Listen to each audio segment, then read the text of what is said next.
what is your migration story and what was your childhood like?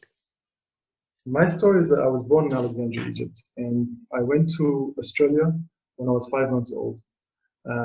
You might notice I don't have the Australian accent very strongly because I'm a survivor, but it's not difficult to talk like this if I have that, but I won't do it.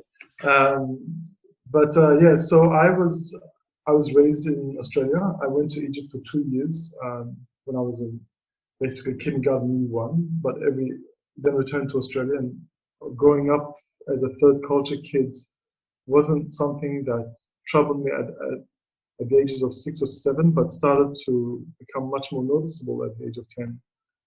When the teachers in the system actually differentiated you. Maybe you can so you can call it like racism, but and I'm probably just giving it a nice veneer, but yeah, it was racism, and and it was a huge struggle. I have a turning point. I think we all have sort of milestones and turning points that we look at how our life was developed in. And so I was in a public school, and I remember they used to have Bible reading stories, and so these were Anglicans, and they would send out the non-Christians, so they would send out the Jews and the Muslims out. And this is when I started to know my identity at that point. And I remember the 2 Jewish girls I had to go to the library with, and one was called Rachel and the other was called Renee. I'm like, what are we doing here? Like, it never made sense why we were always separated. We were 9 years old. We never had a concept of, this other or the difference. And it was kind of an eye opener that, you become like an Arab, in some cases a Muslim, etc. And you're like, okay. And so I became much more sympathetic towards people who are marginal or minorities, or then I started to understand this world that I lived in. So my first idea of as an Egyptian/Arab identity came about probably with the Gulf War, I would say, and that was a thunderbolt, because you were pointed out in class, especially when Saddam Hussein was like a big deal in the news in 1990, 1991. And so that's when you become conscious of okay, I do have some links to the region, not just Egypt, apparently. We've spoken about this before, and I loved the article that you wrote about, identifying with Arab identity. But first, I'm very curious about your family and your parents choosing to emigrate to Australia, what it was like for you adapting to life there. It wasn't really a choice for my father. He was someone who had traveled to Eastern Europe in the 1960s under Nasser's Egypt's industrialization program, and so he went to Hungary, East Berlin, places like that. And so Australia just came about because a friend of his was there, and he was saying to him to come. And we were talking about 1972. This was long before he got married, etc. And it's so a man who went to literally the deserts, northwestern Australia, where he worked basically as a draftsman and as an engineer. But I think this was, my father. He liked the quiet life. He liked the fishing. He liked the peace of mind. But for him, it wasn't a long-term project. When he met my mom, he told my grandfather, my maternal grandfather, that he will go to Australia for 5 years and he'll come back. He actually did that. He did come back, but he found trying to open a business in Egypt was very difficult because of bureaucracy and corruption and all that. And so after that, he decided to return to Australia, and he left us in Egypt for 2 years. And then he returned, and my parents realized this wasn't sustainable to be away from each other for 2 years.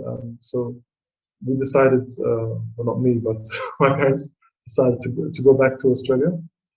The 1980s was probably the closest thing I had to a utopia, at least in the town area, because I lived in a town called South Headland, which is near Port Hedland, and this is where you had friends who were Indigenous Australians, who were from Malaysia, from India.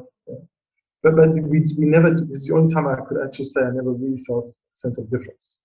When I moved to the big city, Perth, Western Australia, that's when I really felt the difference. And so my father was not someone who really read books, and so he was obsessed with compensating that in me. So he would go to bookstores and buy books he doesn't even know what they're about. Like, imagine this like Egyptian father, typical Egyptian father goes to a bookstore and buys a book, Huckleberry Finn, and Mark Twain, and he's just maybe he liked the cover. I don't know what it is, but he just picked them up and used to make me read them, and they were very boring, I have to say. And but I developed a love of reading eventually because he did something that actually I think was really helpful. He bought the Funk and Wagnalls Encyclopedia, like we're talking 1972 edition. I feel like history ends in 1972. And because there's often this perception of immigrant kids, but me especially, I guess, that we were not bright, and I actually started reading the whole encyclopedia from aardvark to Zimbabwe. Of course, I missed, I skipped the physics and these technical things, and I stuck to more the social sciences and humanities. And this was really was a coping mechanism in an environment like this. But I think the biggest toll to ever take place on me as a child was having the world map on the wall and seeing how far Perth is and Australia is from the rest of the world. And I literally lived in the most remote city in the world, Perth, Western Australia. And if you take the next flight to a big city, that's Adelaide, that's 3 hours, which doesn't happen with most cities around the world. And so I always looked at the map with longing. I would memorize rivers and capital cities, and I really wanted to escape. And the idea of travel, even if you're an adult in the 90s, wasn't easy because it was expensive. I mean, we forget that there was a time travel wasn't as simple as just booking a ticket and going on the next day, etc. So I had a yearning to leave, to get out. A big turning point was the film Malcolm X by Spike Lee, and this kind of revived something in me. I didn't have to be ashamed anymore about the different layers of my identity, whether it's Arab or Muslim or Egyptian. I could actually have some sort of agency, although it's in a different country, a different era, different culture. But I found that there was a voice I could channel something through. And I used to go to the archives in the State Library just to read on the civil rights movement, or to read, and just history in general fascinated me. I was obsessed, and I wanted to become a historian, although I decided against that in the last minute. We lost out not having you as a historian. Wallahi, you can call me a sociologist of history, if that makes sense.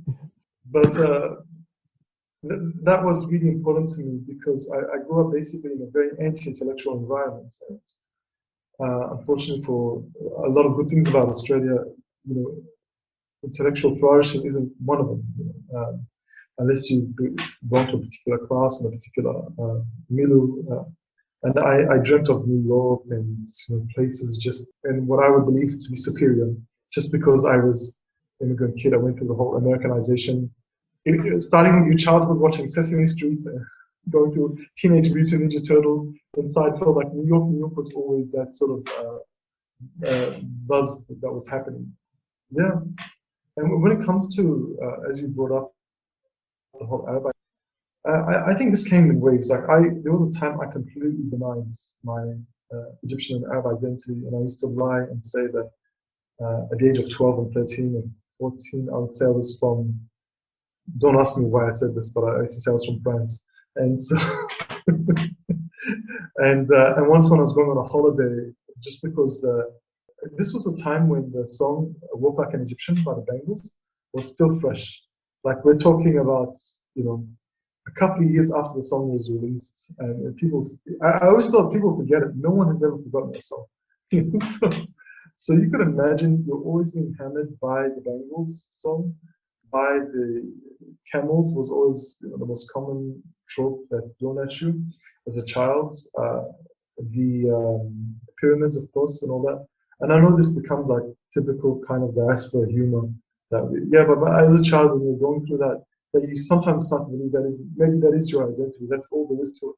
You know, we didn't have Orientalism or concepts of it or access to it. I mean, of course, it was around then, but I'm not that old. But you know, we didn't have access or anyone to teach us about any of these things.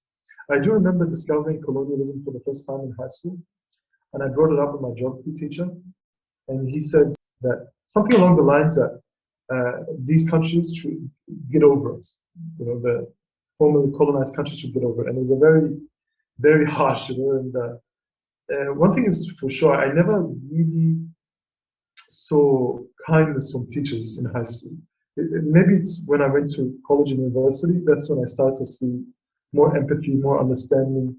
And when I got to a college, so it's 1 year before, between high school and university, and I did a ancient history unit.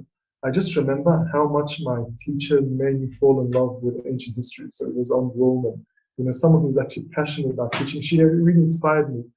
I remember that I was giving a talk about the Catalan conspiracy of the 1st century BC, and I was so excited about the topic that I claimed in the talk that they had guns stashed away.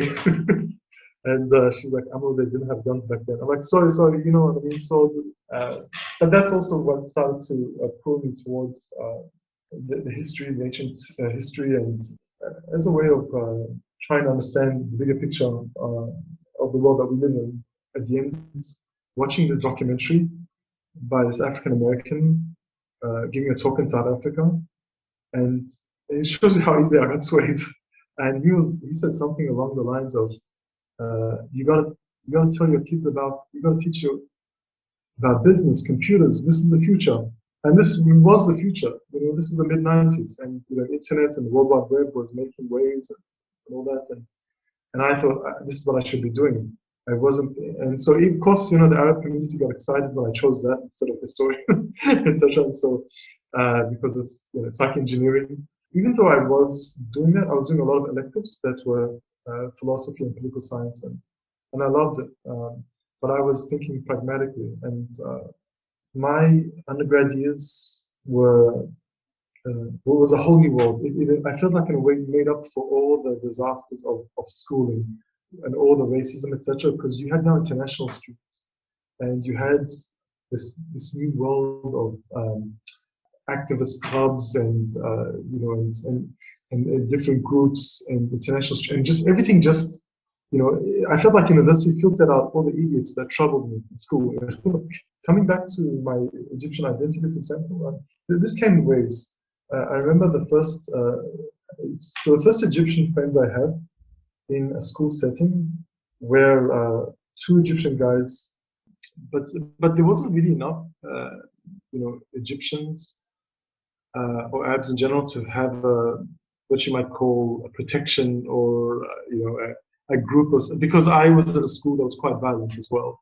There were a lot of fights that used to happen between Italians and Macedonians or with Vietnamese, so everyone had like this sort of different groups that they used to affiliate with, and if you were, well, in my situation, Egyptian or Arab, you were actually a minority, ironically, like given we're many everywhere, but in a city and a part of that city as well, that there weren't that many Arabs, and so I think to deal with this problem of violence, one of the ways I would just deal with it would just go to the library so, and read, and because I genuinely had them, I love to read, but also escape this big disconnect between the parents and the child, and we're not able to really relate as much, and so everything really becomes new. There is no transition, there is no mentoring, there is no guidance.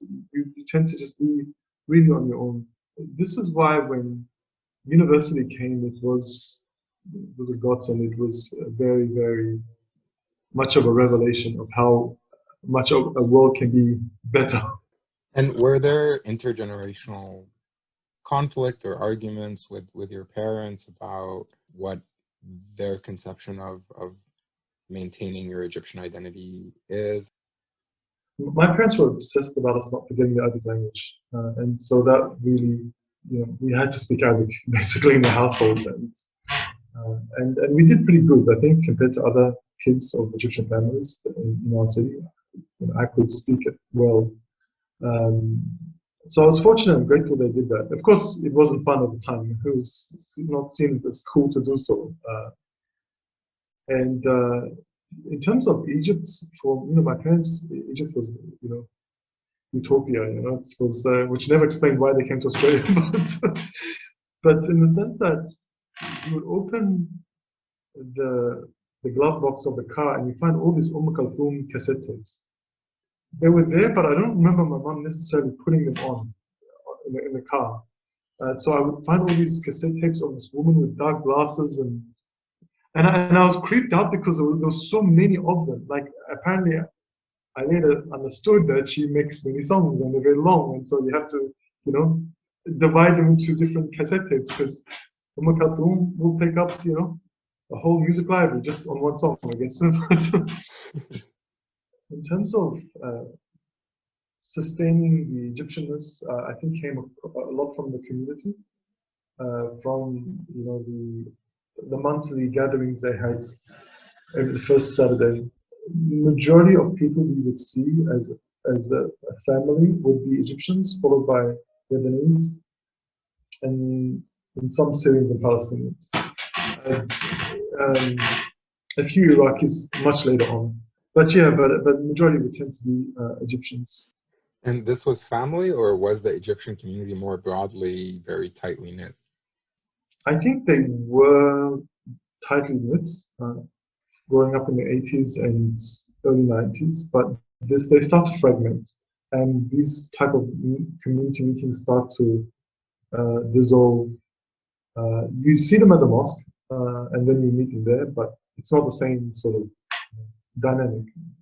Yeah, I just felt that there wasn't a community of sorts, the way I remembered it. And it could be for many reasons, either because the kids grew up and they started to go their own ways. It could be because of satellite TV. They started to make people a bit more lazy, etc. Yeah, and then also because of the conflicts. I mean, I'm sure you could relate to this. The amount of fights that happen between families, it's surreal. Like, I lost count of how many fights would happen over something so trivial. And yes, they patch up together, etc. But it was often a recurring spectacle. I remember seeing this. Why grad school?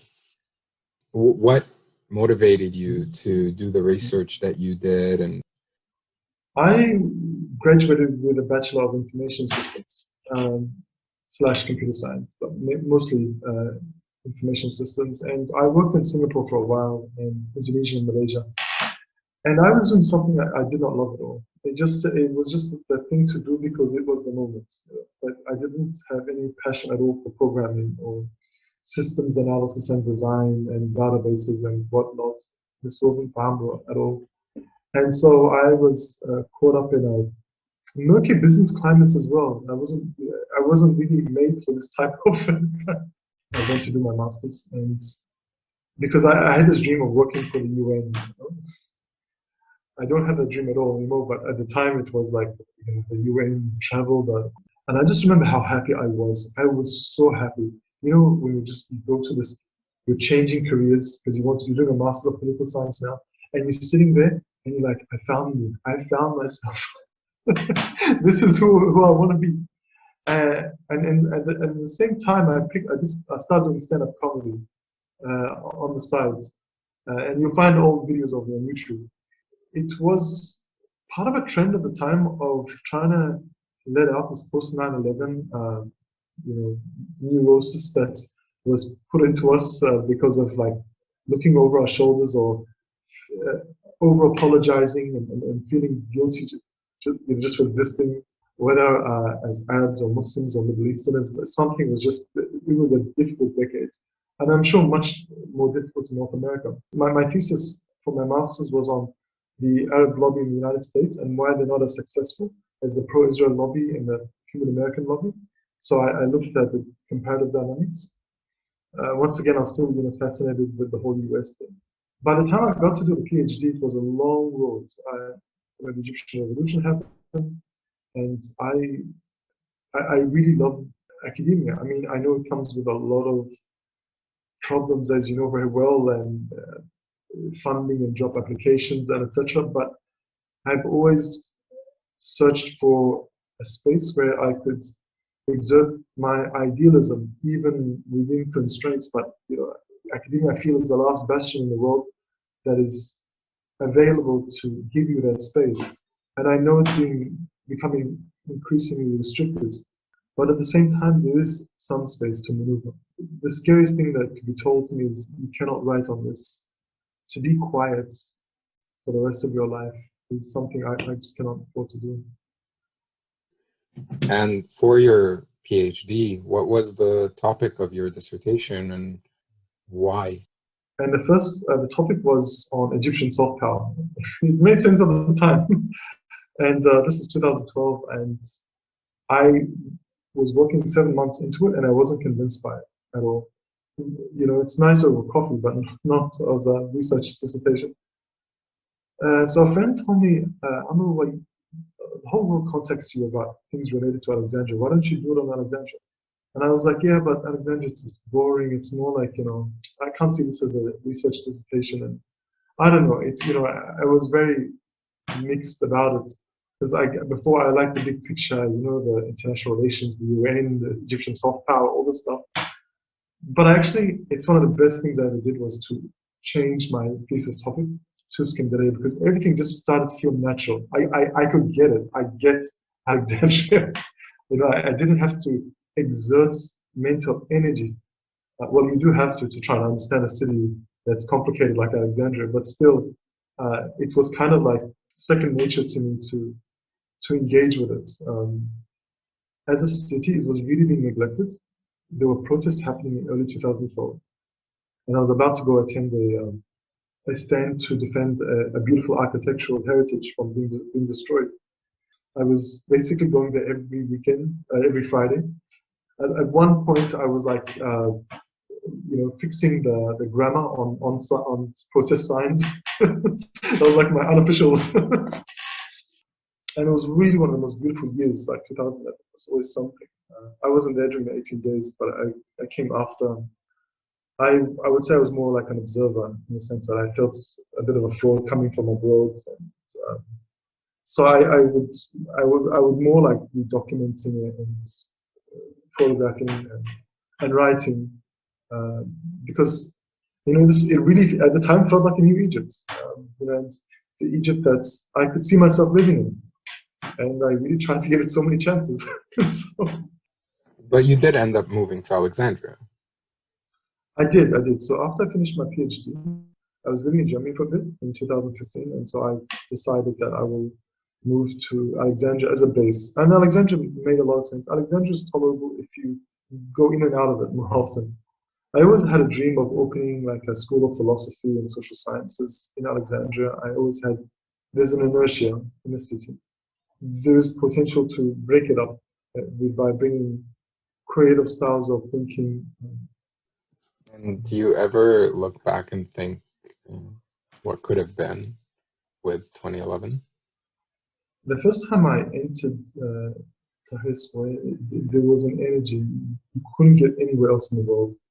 When all those images were being broadcast of the bravery of protesters or Christians surrounding Muslims while they pray, this is the Egypt we were desperate for in our dreams, and we didn't know it. And what really amazed me is that people just learned politics the day they stepped into the streets. Everybody knew what to do.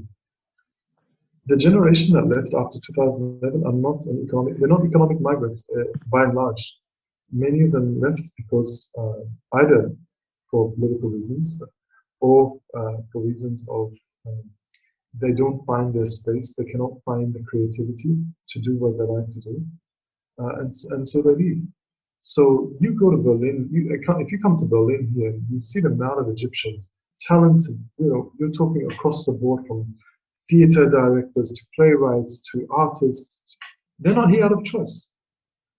Whether they're happy or not is a different thing. But for them to have left, for this fabric of Egyptians to have left, given how much they invested in Egypt, really was very difficult for them. And you find them in New York and London, Paris and Amsterdam. This doesn't have to be this way. You're talking about a real drastic brain drain. People who love their country and want the best for it, etc. But the homogeneous nature of the status quo won't allow it. What did you feel living in Alexandria for the time that you did? What did you see in the city, the changes that you experienced? The biggest changes, which many have noted as well, is the Corniche changes, the privatization, the loss of public space. These makeshift cafes that just pop out and just take up the sea and block the view. It's really sad because, like the Corniche is really the last public space you had in the city. And this was a compromise that, okay, you lose the public beaches because of or the beaches in general, because of the climate change, that you get a wider Corniche. And that was the deal. That was in the 90s, late 90s, early 2000s. But even that is being taken up. What really unsettles me about Alexandria is just how this mutant capitalism just does not think. It devours. It only understands addition, acceleration. There is no narrative. There is no conclusion. There is no khalas kifaya. This is enough. We've done enough developments. Let's leave this to the public. There is no public. There is no concept of public. There is no citizens, I feel sometimes, most of the time. But what I can say that in 2011, and even in the years after, it actually showed me, and it showed many, what Egypt is capable of. Because we're talking about a country that the most Middle East studies departments around the world had given up on. Before 2011, Egypt was just a stale sort of entity. But many Arab countries were actually as well. Middle East studies was a very boring subject, unless you're going back in time to master it. It got more interesting then, actually. But if you're talking about, the long presidency of Ben Ali of Tunisia or Gaddafi, etc. This Gaddafi was a bit colorful, but still, the thing was, overall, it was a very stale discipline. And Egypt was supposed to be, the mother of the Arab world, as they say, that, but there was nothing. It had nothing to really show in the 2000s. And so, comes 2011, many people were wrong about what could happen, and then the story gets darker, much darker. The memory of that moment is still there. We're talking about a very, very critical event, and we don't know. We have not seen the ending of it yet. There's a lot happening in Alexandria, and I know that you were involved in a lot of public talks and initiatives in the city. How do Alexandrians feel about the changes in the city? What are some of the reactions and conversations that you were having after your talks?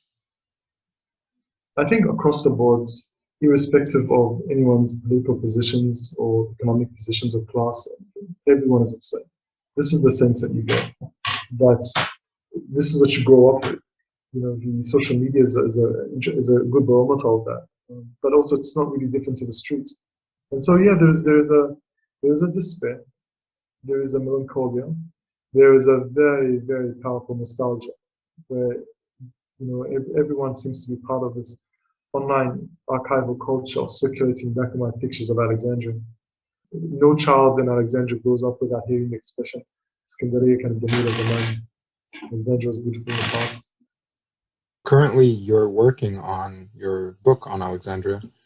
Can you tell me a little bit more about the book and what kind of themes you hope to address in it, and what's your expected audience? I would say I tend to be quite interdisciplinary, so the audience would have to be mixed. So the book looks at Alexandria in metaphor. I find Alexandria a maddening city to study. I think that the tools of scholarship do not really address Alexandria to its fullest extent. And so my view is that if Alexandria is a city built on metaphor, then you've got to address it as metaphor. We have to remember this is a city born of a dream, born of an idea. It was built, as like the new Athens, the other. The Ptolemies said they can't compete with Rome and Athens, so they'll focus on building a city of ideas. Hence, you have the library and everything that comes with knowledge production that's intangible and tangible, of course. And so the metaphor of Alexandria starts to reproduce itself throughout history, throughout the Middle Ages, throughout the modern periods, contemporary and modern. Alexandria is not just akin to a metaphor. Alexandria is a metaphor. It is born in metaphor, reproduced in metaphor, and murdered in metaphor. People don't treat it indifferently. It's not another city. There's arguments that say that it's an ordinary city like any other city in the global south. I'm not doubting that. Of course, there's going to be similar socioeconomic pressures and unemployment and youth bulges and all that. That exists, of course. But what happens when people identify with the name Alexandria? What does that produce? What imaginaries are evoked as a result? Because people are raised with a name of Alexandria with certain expectations. This is a metaphor that comes with Arusat al-Bahr, the bride of the Mediterranean. Even though the reality begs to differ. No one just left it alone. They always had to read something into it. Why did Napoleon choose Alexandria specifically for his entry into the Orient? And there are reasons for that, of course. He wanted to model himself on Alexander the Great. Why were Egyptian nationalists suspicious of Alexandria? Because they viewed it as the Trojan horse city, because it is the entry point for colonialism. And actually, all the problems of Egypt had to come to Alexandria, whether it's the plague or the Crusades or the. And so every regime has a position on Alexandria. I can't tell you what this one currently is. It's difficult to decipher anything here at the moment. But generally, up until Mubarak, you could see how they repositioned Alexandria in relationship to the Egyptian state, and also the way the global community played with this imaginary for their own purposes when using the name Alexandria. And this was very clear during the Bibliotheca Alexandrina discussions and reconstruction, or we could say construction, in the 1990s.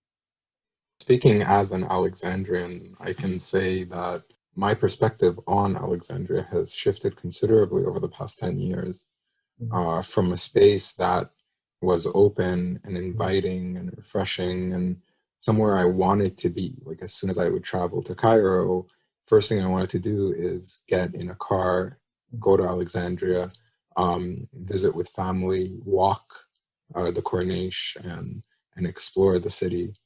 And more recently, at least in the past 3 to 4 years, it's a space that is suffocating and that I want to escape. So I will delay, when I go to Egypt, I will delay going to Alexandria in favor of spending time in Cairo. And so like for me, the space shifted to a space that suffocates me and that I avoid. I don't blame you for that. There is a sense of alienation. I think also, remember, it's also a generational thing, because if you are not seeing many people in Alexandria, that could also be a relationship, or a factor, because many have left. And so the last space that you had was just being with yourself in that space. It doesn't exist anymore, and you don't have your friends to sort of counter that. You start to walk around and you see people that you can't relate to because they're different. 7 years ago, I would walk in Alexandria and I would bump into someone I know every half hour or something. Now this is like once a week. if I'm walking every day in Alexandria, I'm bumping probably into someone once or twice a week. But before that, it was every half hour or even less. Now things are just so different and difficult and meaningless. There is a nihilism to Alexandria. There is no civic narrative. I cannot tell you what Alexandria stands for. There's certainly a dystopia, and that's a narrative. Maybe you can call it. We can go with that. But there isn't an appreciation for what the city is and what it could be. And what sort of impact do you hope your work will have on the study of Alexandria and even on Alexandria as a city and its future? I think the crisis in Alexandria is that we don't have a language to engage with the city. We don't have a vocabulary where we can identify the problem. I think Alexandria's problem is a philosophical one. It's really deeper than just the political surface. There's a sense of alienation in the individual, and you really feel it in Alexandria. You feel it. So I think there needs to be a reconstruction of looking at Alexandria metaphorically, looking at second city syndrome, looking at nostalgia and historical imaginaries, not just as a object of study, but as a form of agency that can be acquired. The mobs and publics of Alexandria. These are, I think, themes that kind of, you could say, form the DNA of the city. I'm hoping that those who are, whether architects or artists or cultural workers, can build something on that, or critique it, that's fine, but the idea is that we've got to leave things for the community. There's got to be this view that, imagine that Alexandria is destroyed. Metaphorically, it's destroyed. It literally is getting destroyed, but also let's go even further and say metaphorically it's destroyed. And then now we have to reconstruct a new city.